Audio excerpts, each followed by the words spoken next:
नमस्कार दोस्तों। बहुत बहुत स्वागत है आपका इस कार्यक्रम में। दोस्तों, रूस ने एक बार फिर से यूक्रेन पर बड़ा अटैक किया है। 300 से ज़्यादा ड्रोन्स, मिसाइलों का इस्तेमाल किया है। काफ़ी नुकसान हुआ है। कपिल शर्मा के जो कैफ़े के ऊपर तीसरी बार बड़ा हमला हुआ है। जो गैंगस्टर्स तो आपको पता ही हैं कि किस लेवल पर मौजूद हैं कनाडा के अंदर, और वो इंडियन ओरिजिन के सारे एक गैंगस्टर्स हैं। और एक बार फिर से हमला किया गया है और लगातार कपिल शर्मा का जो कैफ़े है वो निशाने पर है। इसके अलावा पाकिस्तान का फिर से हमला हुआ है अफ़गानिस्तान के ऊपर 48 घंटे की सीज़ फायर के ख़त्म होने के बाद।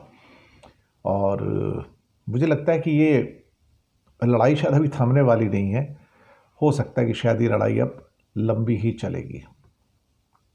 पहले इसी की ओर बात कर लेते हैं। स्वागत है आपका। पाकिस्तान ने 48 घंटे का जो सीज़ फायर था उसको आगे बढ़ाने पर एग्री तो किया है, लेकिन फिर बाद में पक्तिका जो प्रोविंस है उसके कई इलाकों में हवाई हमले किए और एक बार फिर से जो टेंशन थी वो एक्सट्रीम पर पहुंचनी शुरू हो गई है। अब तालिबान ने पाकिस्तान पर इल्ज़ाम लगाया कि पक्तिका प्रोविंस के अंदर एयर स्ट्राइक किया गया है और डूरड लाइन से साथ लगे हुए ये एरियाज़ हैं, कई हवाई हमले किए गए उसके ऊपर।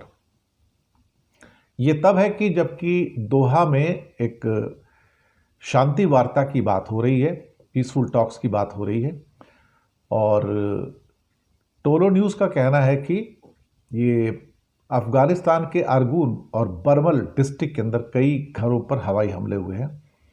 अब कितने इंजर्ड हुए या मरे हैं उसकी तो अभी तक कोई ज़्यादा इन्फॉर्मेशन हमारे पास नहीं है, लेकिन कुछ लोग हताहत तो हुए हैं उसके अंदर।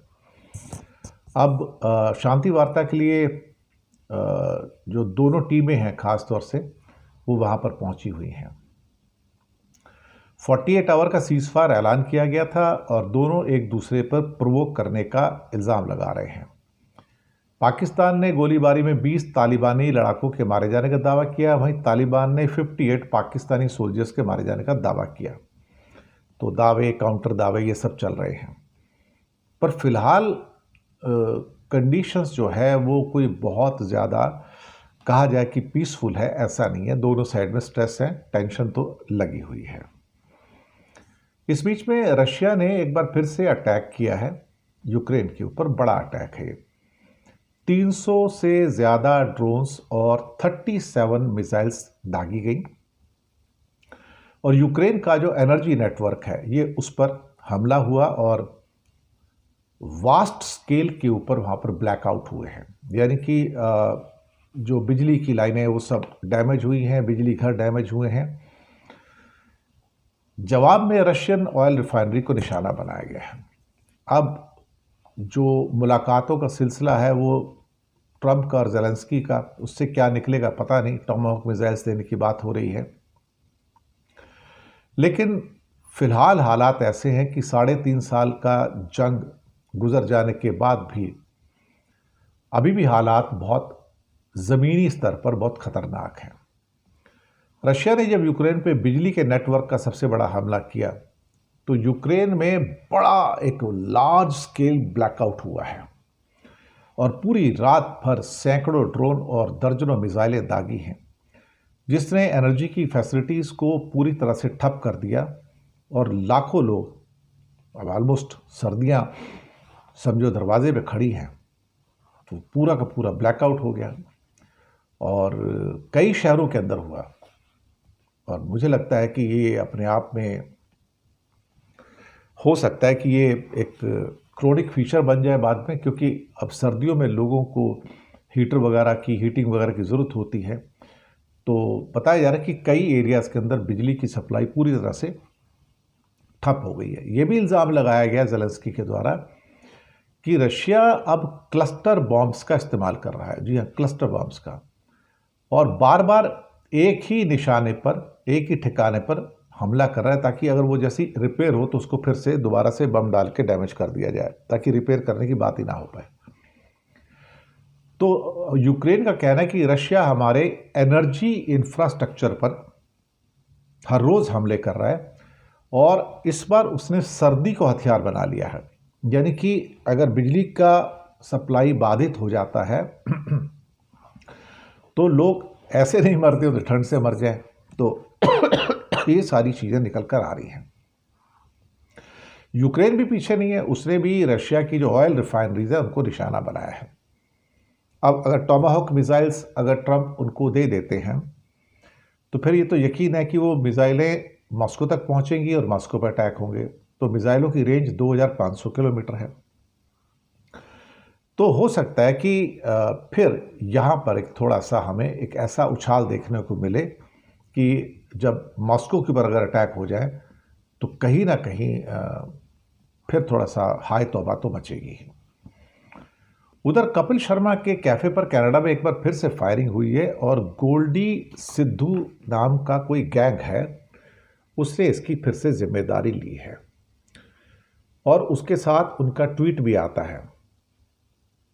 ये ट्वीट करने वाला कोई कुलवीर हैं, तो कुलवीर सिद्धू और गोल्डी ढिल्लो कोई गैंग है वहाँ पर कनाडा में, और उनका कहना है कि हमारा आम जनता से कोई दुश्मनी नहीं है, जिससे हमारा झगड़ा है वे हमसे दूर रहें, और जो लोग 2 नंबर का काम करते हैं, लोगों से काम करवा के पैसे नहीं देते, वो भी तैयार रहें। जो भी बॉलीवुड में धर्म के खिलाफ बोलते हैं, धर्म किसका धर्म भी कौन सा धर्म पहले तो पता लगे ना, वो भी तैयार रहें। गोली कहीं से भी आ सकती है। वाहेगुरु जी का खालसा, वाहेगुरु जी की फतेह। अब कमाल की बात है साहब। अब एक तरफ तो धर्म की बात करते हैं और एक तरफ गोली की बात करते हैं, दोनों में आपस में फिर क्या मेल है, ये तो बड़ा कहना मुश्किल है। इससे पहले भी कपिल शर्मा के कैफे पर फायरिंग हो चुकी है और ये फिर से एक हमला हुआ यहाँ पर, और बताया जा रहा है कि 25 राउंड फायरिंग की है। अब एक बात मुझे समझ में नहीं आती कि इतना कुछ वहाँ पर हो रहा है, वहाँ पर इतनी गुंडागर्दी हो रही है, तो कनाडा की सरकार अल्टीमेटली इसको रोकने के लिए क्या कर रही है, उन्होंने क्या कदम उठाए हैं? कम से कम ये भी तो पता लगे कि कनाडा की सरकार आखिरकार क्या कर रही है इसके अंदर। अब जो भी है जैसा भी है, और इसमें एक खबर अभी हमारे पास जो लेटेस्ट निकल के आ रही है कि पाकिस्तान के हमले में 3 अफगानी क्रिकेटर्स की मौत हुई है। ये लेटेस्ट खबर निकल के आ रही है। 3 अफगानिस्तान के क्रिकेटर्स की मौत हुई है और अफगानिस्तान क्रिकेट बोर्ड ने इस पर गहरा शोक जताया है और एक ट्रायंगुलर T20 सीरीज से हटने का ऐलान किया है। अब ये कौन कौन प्लेयर हैं भाई जिनकी मौत हो गई है इसके अंदर? तो 3 क्रिकेट प्लेयर्स का जाना, ये तो बड़ी घटना है। Afghanistan Cricket Board expresses its deepest sorrow and grief over the tragic martyrdom of the brave cricketers from the Urgun district in Paktika province, who were targeted this evening in a cowardly attack carried out by the Pakistani regime। ये Afghanistan cricket board का ये tweet आता है। इससे बताया कि एक कबीर नाम का प्लेयर है, एक सिबगा गुल्लातुल्ला और हारून नाम के ये मारे गए हैं लोग, काफ़ी लोग मारे गए हैं, और ये कोई फ्रेंडली मैच वहाँ पर चल रहा था। और ख़ास तौर से क्रिकेटर्स का मारा जाना इस हमले के अंदर मुझे लगता है कि एक बहुत ही पेनफुल और एक दुखद बात है। इससे ये भी अब पता लगना शुरू हो गया कि भाई चीज़ें जो हैं हाथ से अब बाहर निकल रही हैं अब, और कहीं ना कहीं ये जो कॉन्फ्लिक्ट है तालिबान और पाकिस्तान के बीच में फ़िलहाल तो ये रुकता हुआ नज़र नहीं आ रहा है। तो बहुत बहुत शुक्रिया आप सबका, और चैनल को सब्सक्राइब कीजिएगा, लिंक आगे भेजिएगा ताकि अधिक से अधिक लोगों तक सही खबर पहुंच सके, और हो सके तो छोटी छोटी आप आर्थिक मदद भी कर सकते हैं। नीचे हमने आपके लिए UPI नंबर और बैंक अकाउंट नंबर दोनों दिए हैं। किसी एक को चुनकर छोटी सी मदद करेंगे तो अच्छी पत्रकारिता को आगे बढ़ाने में आप हमारे सहयोगी भी बनेंगे। धन्यवाद।